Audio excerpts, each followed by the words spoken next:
Hello बच्चों, कैसे हो। आइए आज हम लोग फिजिकल केमिस्ट्री के न्यूमेरिकल सीरीज़ जो हम लोगों की चल रही है, हर एक के वीडियोस में दो दो अच्छे क्वेश्चन हम लोग लेके आ रहे हैं। आज उस सीरीज़ को आगे बढ़ाते हैं और आज फिर हम लोग इलेक्ट्रोकेमिस्ट्री से दो क्वेश्चन सेलेक्ट किए हैं। दो क्वेश्चन आसान भी हैं लेकिन काफ़ी इम्पोर्टेंट हैं, थोड़े से कॉन्सेप्ट लिए हुए हैं। और अगर आपने बढ़िया से इलेक्ट्रोकेमिस्ट्री पढ़ा है, जैसा कि हम लोगों ने इलेक्ट्रोकेमिस्ट्री सारे लेक्चर में कवर किया, अगर उस तरीके से पूरा पढ़े तो ये क्वेश्चन करने में आपको प्रॉब्लम नहीं होगी। लेकिन फिर भी देखते हैं, हम लोग इस न्यूमेरिकल को हम लोग करने जा रहे हैं, देखते हैं इसको कैसे सॉल्व किया जाएगा। कम से कम टाइम में सॉल्व करना होता है, एक दूसरी बातें होती है कम से कम टाइम में सॉल्व करना, ठीक है। तो क्योंकि नीट जैसे एग्ज़ाम में आपके पास टाइम का बहुत बड़ा रोल होता है, बहुत बड़ा फैक्टर होता है, तो इसलिए उस टाइम फैक्टर को देखते हुए सारे क्वेश्चन को कम टाइम में, कम समय में कैसे आप सॉल्व करोगे, आइए उसको देखते हैं। और आज की सीरीज़ का, आज के लेक्चर का पहला क्वेश्चन है, देखिए ज़रा सा, कहते हैं the quantity of charge required to obtain 1 mole of alumina from 1 mole aluminium from alumina. देखिए ये एल्यूमिना है Al2O3, इनका इलेक्ट्रोलाइसिस कराया जाएगा तो चार्ज इसमें फ्लो कराया जाएगा और इससे कहते हैं ये एल्युमिनियम जो आपको मिलेगा, यहाँ पे देखिए इस तरह से ये इक्वेशन बनेगी। तो 1 मोल एल्युमिनियम मिलने के लिए कितना चार्ज फ्लो कराना होगा। हमने बता रखे हैं कि 1 मोल आयन के लिए कितना चार्ज, 1 फैराडे, ठीक है, सॉरी 1 मोल आयन के लिए, 1 मोल आयन के लिए कितना चार्ज, कितना फैराडे, कितना चार्ज लगेगा। तो आप कहते हो, हमने बताया था कि चार्ज ऑन आयन, तो अगर यहाँ पे चार्ज देखें, सीधे अगर देखें एल्यूमिना को, अगर चलिए ऐसे तोड़ लेते हैं, ऐसे एल्युमिनियम प्लस यहाँ से मिलेगा और यहाँ से 2Al मिलेगा और यहाँ पे टोटल चार्ज आपको क्या, अगर इस रिएक्शन को हम लोग करना चाहे, इसका पूरा बैलेंस लिखना चाहे तो यहाँ पे कितना हो जाएगा, 6 इलेक्ट्रॉन और ये 2Al। और एक एल्युमिनियम की जब बात करेंगे तो यहाँ पे क्या आ जाएगा, 3 और यहाँ पे तो कितना चार्ज है, 3। ऐसे डायरेक्ट देख सकते थे, यहाँ पे तो 0 है, एल्युमिनियम पे कितना है, यहाँ पे 3 आता है। तो टोटल चार्ज क्या है आयन पे चार्ज कितना है, 3। तो 3 चार्ज है तो 1 मोल, देखिए 1 मोल Al प्लस 3 आयन के लिए, यहाँ इसी से एल्युमिनियम मिलेगा। तो इतना आयन के लिए कितना चार्ज लगेगा, 3 फैराडे लगेगा, सीधे क्यों, क्योंकि हमने कहा कि 1 मोल आयन के लिए कितना चार्ज लगेगा, नंबर ऑफ कितना फैराडे लगेगा, तो चार्ज ऑन आयन ये था, for 1 mole ions number of Faraday क्या होता है, equal to charge on ions पे जो चार्ज है उसके बराबर होगा। तो यहाँ पे एल्युमिनियम पे कितना चार्ज मिल रहा है, 3 चार्ज मिल रहा है, प्लस 3 चार्ज मिल रहा है, इसीलिए इनके क्या हो जाएगा, एक एल्युमिनियम इससे निकालने के लिए, 1 मोल एल्युमिनियम निकालने के लिए आपको कितना फैराडे लगेगा, 3 फैराडे लगेगा। तो ये एक कॉन्सेप्चुअल क्वेश्चन था, बड़ा आसान सा बन जाएगा, ठीक है। तो सीधे आपको क्या ये बातें याद करनी है कि for 1 mole charge number of Faraday equal to charge on ions, ठीक है, सीधी सी बातें ये हो जाएंगी। आइए इस क्वेश्चन के बाद फिर हम लोग देखते हैं क्वेश्चन नंबर 2, ये बड़ा इंपॉर्टेंट फिर बनेगा, ठीक है। इसमें थोड़ा सा हाथ पैर चलाना होगा आपको, चलिए चलाते हैं, हाथ भी चलाएंगे, है ना, पैर मत चलाइएगा भाई। An acidic solution of copper ion, देखिए एक आयन है कॉपर आयन, इसका कंटेनिंग, जिसमें acidic solution of copper ion, जिसमें कॉपर आयन के कहते हैं 0.4 मोल है, कहते हैं इलेक्ट्रोलाइज किया जाए, तब तक इलेक्ट्रोलाइज किया जाए जब तक ये पूरा खत्म ना हो जाए। और देखिए सोल्यूशन है तो जाहिर सी बात है ये कॉपर सल्फेट, आपका copper ion plus sulphate ion, ठीक है ना, और सोल्यूशन है तो H2O और आपका हाइड्रोजन आयन और OH आयन से ये बने हो गए हाइड्रोलाइज, ये मिल जाएगा, ये हाइड्रोलिसिस होगी। और फिर अगर वाटर की ये कहाँ पे फिर जाता है तो यहाँ से इसकी हाइड्रोलिसिस होकर क्या मिलती है आपको, ऑक्सीजन मिलती है, यही तो होता था। अगर 2 कर लिया जाए, चलिए 2 कर लिया जाए, 2 कर लिया जाए, तो कितने इलेक्ट्रॉन का यहाँ पर ट्रांसफर हो जा रहा है?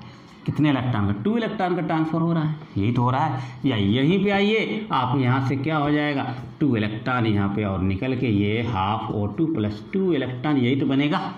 तो ये बातें आपको ख्याल कर लेना है कि हाइड्रोलिसिस हो रही है। अच्छा चलिए आइए बात करते हैं। करें इतने ग्राम कॉपर है, तब तक इलेक्ट्रोलाइज किया जा रहा है जब तक कि पूरा समाप्त ना हो जाए, तब तक कि पूरा खत्म ना हो।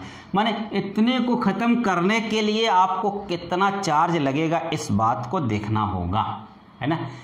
इतने को खत्म करने के लिए कितना चार्ज की ज़रूरत पड़ेगी, कितने फैराडे की ज़रूरत पड़ेगी, उस बात को पहले हम लोग देखेंगे, ठीक है। तो यहाँ पे अगर आप देखिए 1 मोल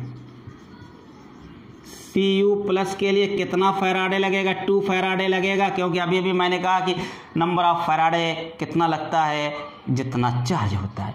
तो इतना चार्ज, 2 चार्ज है कॉपर पे, 2 फैराडेस लगेगा इसको। तो ये तो 1 मोल के लिए। और कॉपर का 1 मोल कितना होता है, ठीक है ना। 1 मोल कह सकते हैं 63.5 ग्राम Cu प्लस 2 इक्वल टू 1 मोल के होता है ना। तो 1 ग्राम इक्वल टू कितने का हो जाएगा, 1/63.5 मोल के हो जाएगा। लेकिन कितना ग्राम इलेक्ट्रोलाइज किया जा रहा है, 0.4।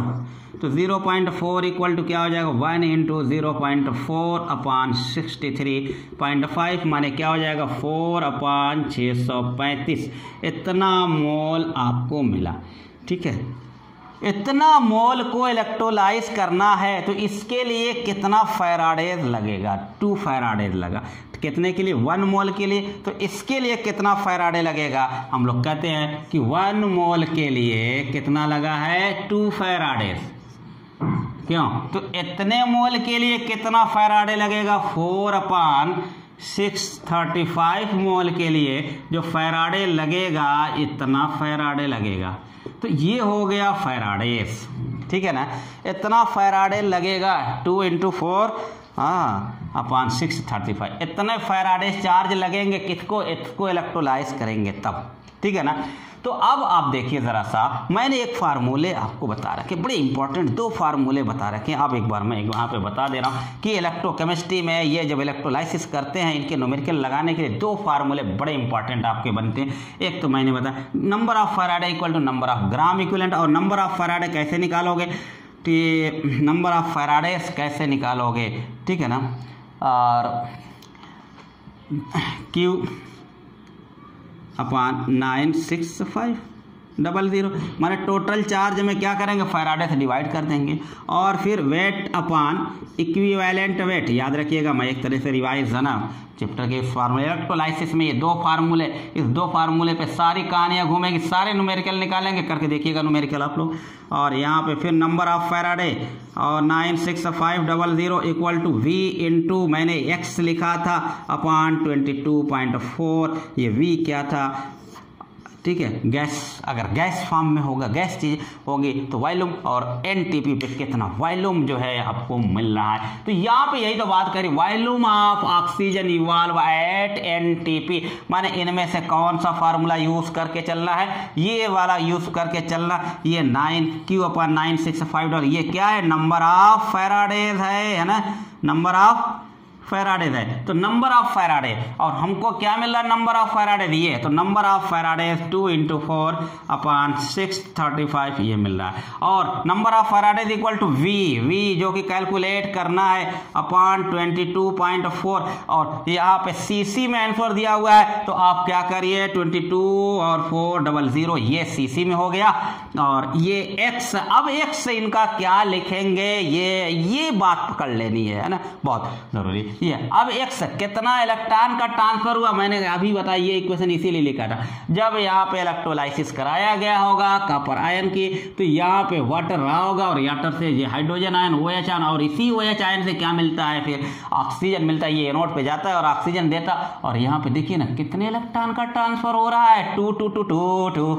क्यों, और यहाँ पे क्या करोगे, 2 से चलिए जब ऐसा कुछ कर लिया गया तो यहाँ पे ये 2 यहाँ पे ये 2 कैंसिल हुआ, तो v इक्वल टू मिला 422 400 635, करोगे कैलकुलेट मिल जाएगा कितना आपका 1144 cc, वेरी वेरी इंपॉर्टेंट ये मिल जाएगा। तो ये दूसरा क्वेश्चन था आज की सीरीज का, तो दोनों क्वेश्चन पे नज़र बनाए रखिएगा। हमने बताया हम इस सीरीज में सारे ऐसे क्वेश्चन लेके आ रहे हैं जहां पे आप थोड़ा बहुत कंफ्यूज कर सकते हो या जो क्वेश्चन बहुत इंपॉर्टेंट है। तो ये सीरीज आपके नीट के एग्जाम के लिए बहुत बहुत हेल्पफुल है, इसलिए आप लोग बढ़िया से सारे सीरीज के क्वेश्चन करते रहिए। एक दो लेक्चर से या वीडियोस और आएंगी और उसके बाद हम लोग केमिकल काइनेटिक्स की सीरीज लाएंगे, माने फिजिकल केमिस्ट्री के हर चैप्टर की पहले कवर करेंगे, उसके बाद फिर इनऑर्गेनिक और ऑर्गेनिक में पहुंचेंगे। ठीक है बच्चों, तो ठीक है, देखते रहिए आप लोग और